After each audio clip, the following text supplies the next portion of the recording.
In this channel, I've talked a lot about how blockchain tech and cryptocurrencies managed to revolutionize the financial space with various technological breakthroughs and interesting new projects. But innovation doesn't always have to be so radical. Neobanks, for example, just take the basic premise of a traditional financial institution and add a few twists to it. And as you may have guessed from the name, it is a new version of traditional banks. But what makes a neobank different, and how can it benefit us as customers? Welcome to Crypto Finally Explained, the crypto learning channel started by BitDegree, where I finally explain blockchain and crypto-related topics using simple analogies, doodles, and real-life examples. Today, I will take you deeper into the concept of neobanks. I'll explain what a neobank is, what makes it different from traditional banks, how it works, and explore some notable examples like Revolut and Ogvio. My goal is to show you how even the traditional financial space has evolved and how you can benefit from it. Without further ado, let's begin. So, we know a neobank is a new bank, but what makes it new exactly? Think of a neobank as a fully digital bank, and I mean fully. They operate entirely online, through an app or a website. This means they have zero physical branches, no big marble lobbies, no tellers in suits, and no queuing up on a Tuesday afternoon. Everything you do with your money is handled on your smartphone or computer. There is a crucial detail that sometimes trips people up. Not all neobanks are actually banks in the traditional legal sense. Some of them hold a full banking license, which means they are regulated just like your big, established high street bank.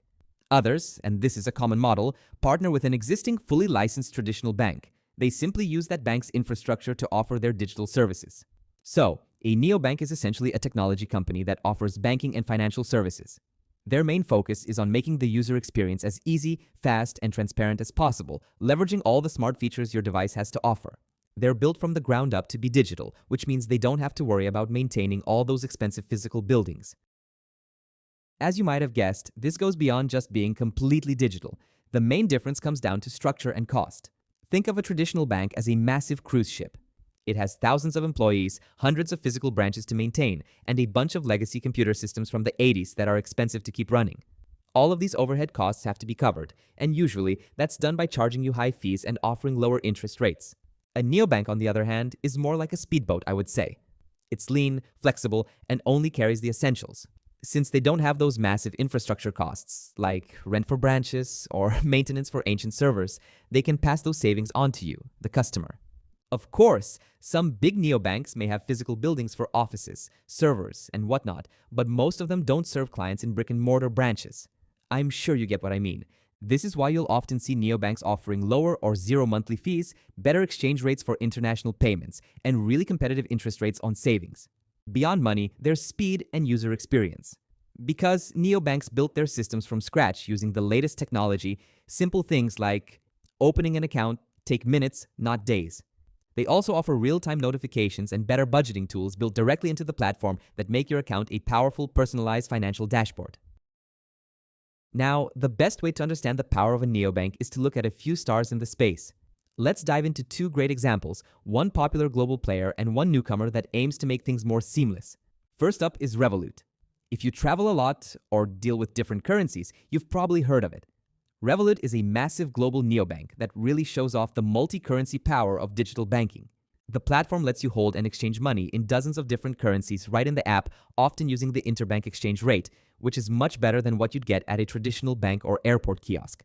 It also offers trading features, savings vaults, and other services, all packaged into one sleek app. Unfortunately, some of you watching this video may not have a chance to enjoy Revolut's features, as its availability is still rather limited.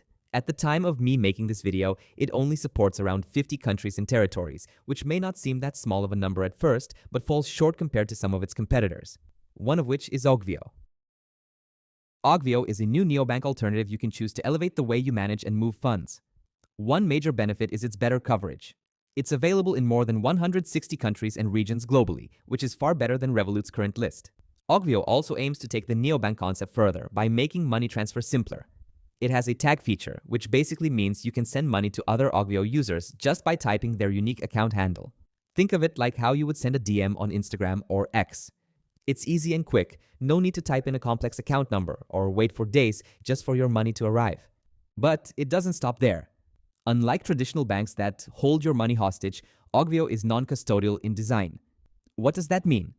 A traditional bank is more like checking your valuables into a hotel safe.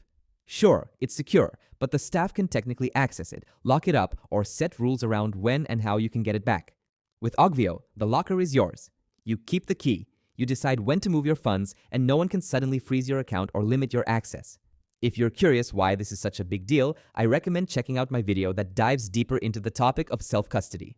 Link in the description box below. Back to Ogvio. Another thing that makes it a true neobank is the fees.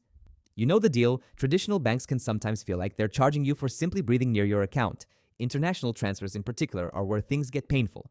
You might face high wire fees, hidden currency conversion markups, and then extra charges if the banks in the receiving country decide to take their cut as well. By the time your money arrives, it almost feels like it traveled first class while you're left paying the bill. Ogvio aims to break that mold entirely. Its system is designed to minimize or even remove a lot of those unnecessary charges. Transfers between Ogvio users are free, the exchange rates are transparent, and the platform focuses on letting your money move directly instead of going through a chain of intermediaries. These mean faster transfers, fewer fees chipping away at your balance, and a more predictable experience overall. Just the way it's supposed to be. The last one is my favorite, and you guessed it. Yes, it's crypto support. Ogvio plans to support a wide range of cryptocurrencies at launch, including popular ones like BTC, ETH, and SHIB. You will be able to buy, trade, and send crypto coins directly from Ogvio's platform without switching to an external exchange platform. So, at this point, I'm pretty sure most of you think switching to neobanks like Ogvio and Revolut is a no-brainer. But there is still a big question. When does it actually make sense to use one? The answer is, it depends on your financial personality and lifestyle. If you're someone who travels frequently, a neobank is almost an obvious solution. Think about it. A lot of them offer near-perfect exchange rates and ditch those nasty foreign transaction fees that traditional banks love to slap on your bill. Instead of losing money every time you buy a souvenir or pay for a hotel overseas, you keep more of your cash. Another huge user group is digital natives, freelancers, and the gig economy crowd. If you manage your life entirely through your smartphone or computer and find visiting a physical bank branch about as appealing as navigating complex government websites or waiting for multiple clearances just to process a payment, then the 24/7 app-first model of a neobank is built for you. Their integrated budgeting tools, quick notifications, and easy expense categorization are lifesavers when your income is a little unpredictable. Finally, neobanks are fantastic if you are simply cost-conscious and looking for a better deal. If you're tired of minimum balance requirements and monthly maintenance fees, a neobank can save you a chunk of money every year. They're often the first to offer things like early direct deposit or higher interest rates on savings, which is a great way to put that digital efficiency to work for your bottom line. Now, does all this mean you should completely abandon your traditional bank? Absolutely not, at least not yet. While neobanks are amazing for daily spending and digital features, there are still a few situations where your big traditional bank is a necessary heavyweight.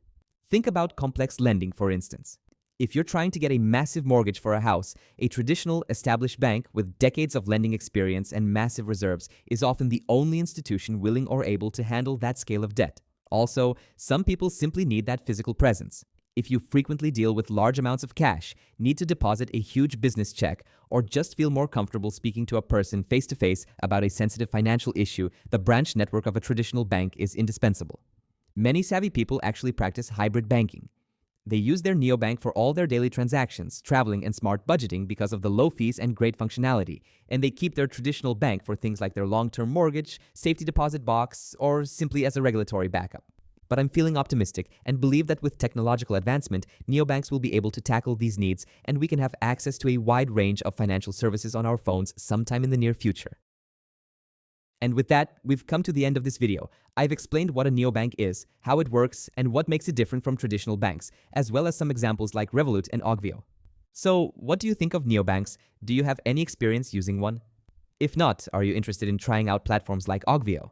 Well, if you do, I've put the link in the description box below so you can check out the platform yourself when it launches, or join the waitlist now to get early perks. Also, comment down below if you have any other suggestions about great neobanks in your country. Let's discuss what makes them unique. If you found this video helpful, consider leaving a like and subscribing to my channel while you're at it. That being said, thank you so much for watching, and I'll see you in the next video.